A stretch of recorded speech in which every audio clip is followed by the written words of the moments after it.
Neural control and coordination.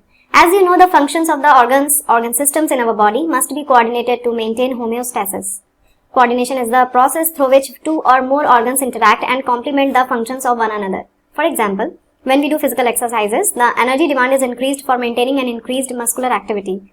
The supply of oxygen is also increased. The increased supply of oxygen necessitates an increase in the rate of respiration, heartbeat, and increased blood flow via blood vessels. When physical exercise is stopped, the activities of nerves, lungs, heart and kidneys gradually return to their normal conditions. Thus, the functions of muscles, lungs, heart, blood vessels, kidney and other organs are coordinated while performing physical exercises. In our body, the neural system and the endocrine system jointly coordinate and integrate all the activities of the organs so that they function in a synchronized fashion. The neural system provides an organized network of point-to-point connections for a quick coordination. The endocrine system provides chemical integration through hormones. In this chapter, you will learn about the neural system of human, mechanisms of neural coordination like transmission of nerve impulse, impulse conduction across a synapse and the physiology of reflex action. 21.1 Neural System. The neural system of all animals composed of highly specialized cells called neurons which can detect, receive and transmit different kinds of stimuli. The neural organization is very simple in lower invertebrates. For example, in Hydra, it is composed of network of neurons. The neural system is better organized in insects where a brain is present along with a number of ganglia and neural tissues. The vertebrates have a more developed neural system.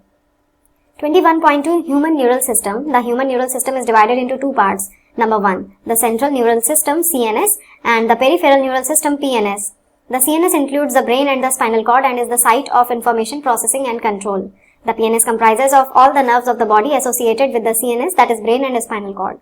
The nerve fibers of the PNS are of two types, efferent fibers, efferent fibers. The efferent nerve fibers transmit impulses from tissues, organs to the CNS and the different fibers transmit regulatory impulses from the CNS to the concerned peripheral tissues or organs. The PNS is divided into two divisions called somatic neural system and autonomic neural system. The somatic neural system relays impulses from the CNS to skeletal muscles while the autonomic neural system transmits impulses from the CNS to the involuntary organs and smooth muscles of the body. The autonomic neural system is further classified into sympathetic neural system and parasympathetic neural system. Visceral nervous system is the part of the peripheral nervous system that comprises the whole complex of nerves, fibers, ganglia and plexus by which impulses travel from the central nervous system to the viscera and from viscera to the central nervous system. 21.3 Neuron as a structural and functional unit of neural system. A neuron is a microscopic structure composed of three major parts, namely cell body, dendrites and axon. The cell body contains cytoplasm with typically cell organelles and certain granular bodies called Nissen's granules. Short fibers which branch repeatedly and project out of the cell body also contains Nissen's granules and are called dendrites. These fibers transmit impulses towards the cell body. The axon is a long fiber, the distal end of which is branched.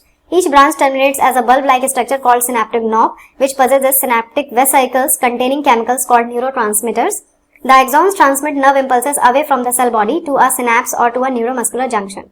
Based on the number of axon and dendrites, the neurons are divided into three types, that is multipolar, with one axon and two or more dendrites found in cerebral cortex, bipolar, with one axon and one dendrite found in the retina of eye, and unipolar, that is cell body with one axon only, found usually in the embryonic stage. There are two types of axons, namely myelinated and non-myelinated. The myelinated nerve fibers are enveloped with Schwann cells, which form a myelin sheath around the axon. The gaps between two adjacent myelin sheaths are called nodes of Ranvier. Myelinated nerve fibers are found in spinal and cranial nerves. Unmyelinated nerve fibers is closed by a Schwann cell that does not form a myelin sheath around the axon and is commonly found in autonomous and the somatic neural systems. 21.3.1 Generation and conduction of nerve impulse. Neurons are excitable cells because their membranes are in a polarized state. Do you know why the membrane of a neuron is polarized? Different types of ion channels are present on the neural membrane. These ion channels are selectively permeable to different ions. When a neuron is not conducting any impulse that is resting, the axonal membrane is comparatively more permeable to potassium ions and nearly impermeable to sodium ions.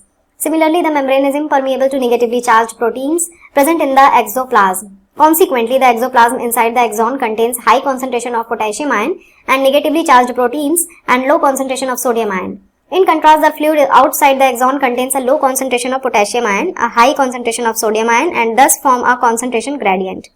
These ionic gradients across the resting membrane are maintained by the active transport of ions by the sodium-potassium pumps, which transports 3 sodium outwards for 2 potassium into the cell. As a result, the outer surface of the axonal membrane possesses a positive charge while its inner surface becomes negatively charged and therefore is polarized.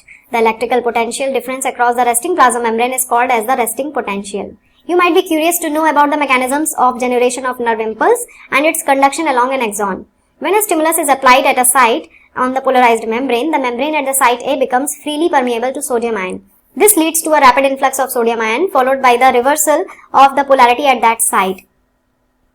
That is, the outer surface of the membrane becomes negatively charged and the inner side becomes positively charged.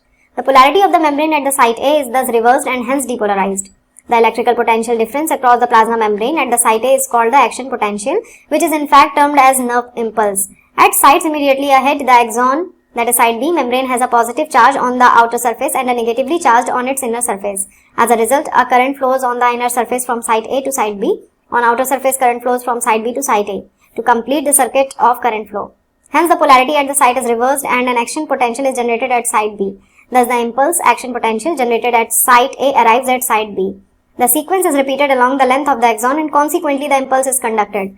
The rise in the stimulus-induced permeability to sodium ion is extremely short-lived. It is quickly followed by a rise in permeability to potassium ion.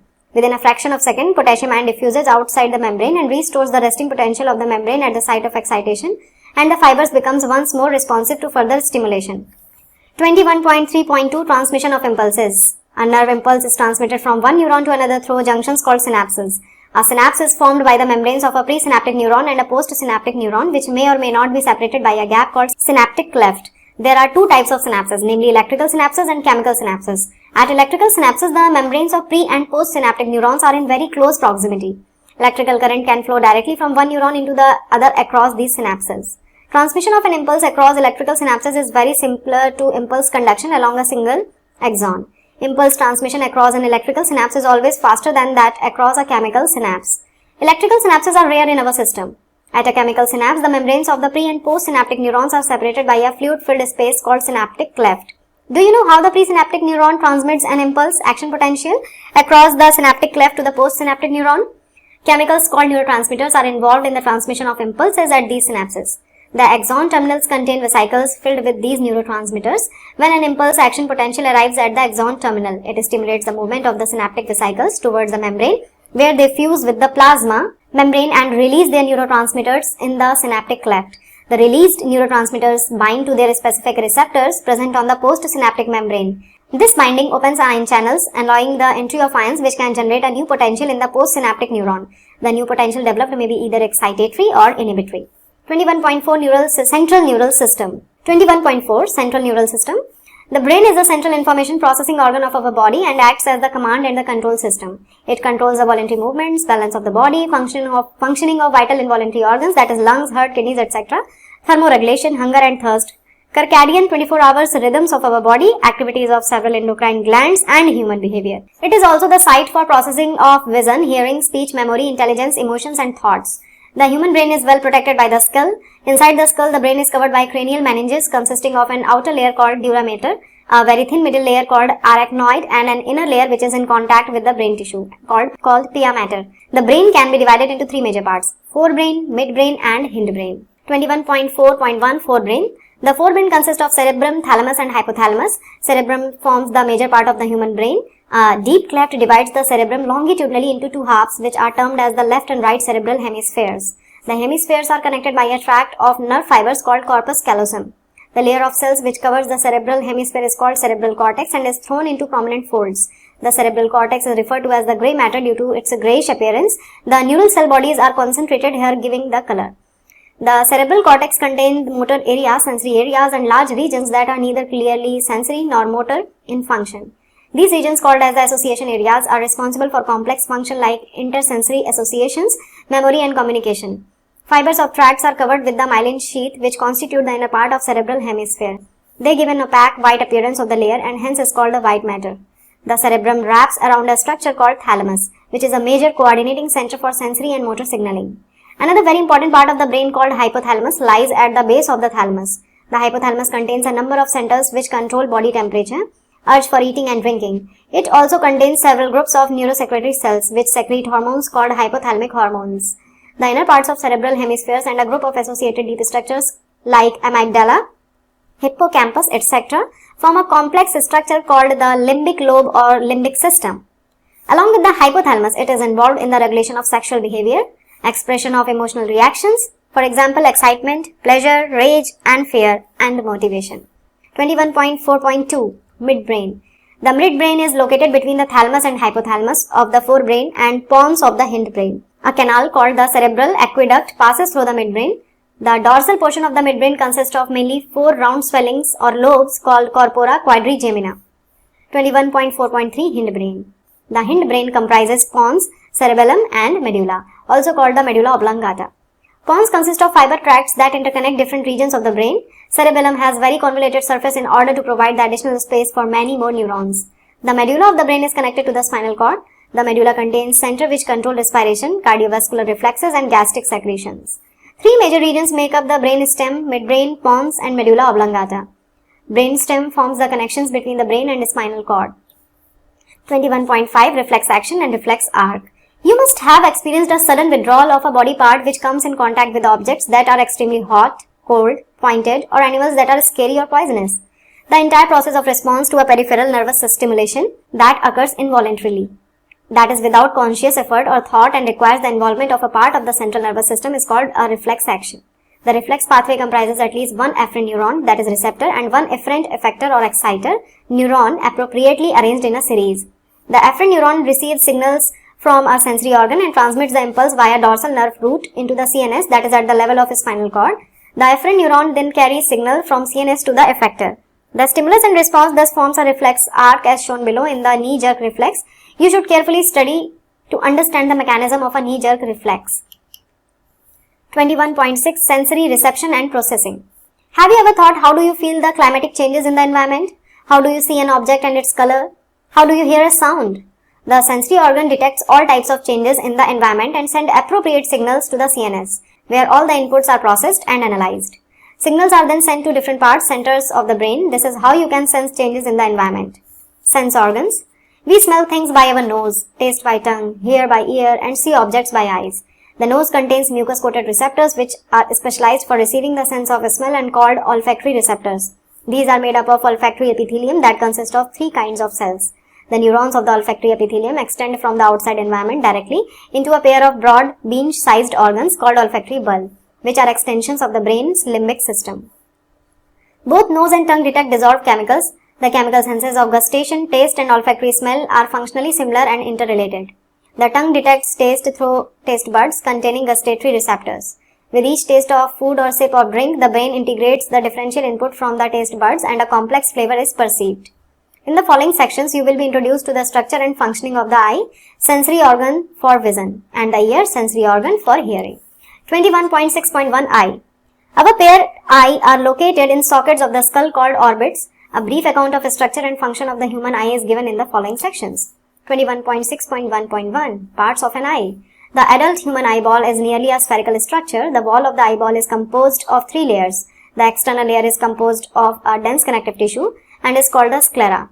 The anterior portion of this layer is called the cornea. The middle layer, choroid, contains many blood vessels and looks bluish in color.